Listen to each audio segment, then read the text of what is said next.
Hurricane Katrina destroyed several Mississippi coastal towns. Andy Cunningham from our sister station in New Orleans shows us how people are still recovering 10 years later. In Bay St. Louis, Katrina's storm surge rose to levels never seen before. I remember being scared out of my mind. I don't think I've ever been that afraid in my life. Ellis Anderson, like so many others, rode out the massive Category 3 storm. The small beach city sits at one of the highest points along the entire Gulf Coast, 24 feet above sea level.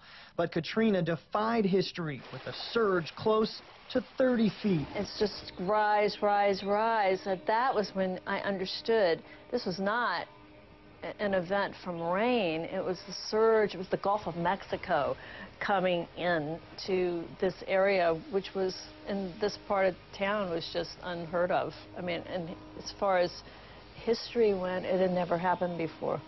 So it was unbelievable to see that happen. It was a real shock. Anderson's raised home became a shelter of sorts for those with nowhere else to go. A boat in her front yard saved lives that day as Katrina surged and relentless winds pounded the coastal community, leaving behind devastation as far as the eye could see. Looking out at what used to be 30 houses lining the street, and there's nothing but a wall of debris, was one of the most astonishing things I've ever seen in my life. Mississippi's Gulf Coast 10 years later. Katrina didn't just change the landscape here, but people's perceptions of the beautiful place they call home. Here we are 10 years later, and I cannot believe how far we've come. We've suffered a lot, and we've grown so much, both economically as well as physically. Katrina took Susie Walters' home and business, but not her spirit. So you have a wonderful day. She returned to Old Town Bay St. Louis to start over.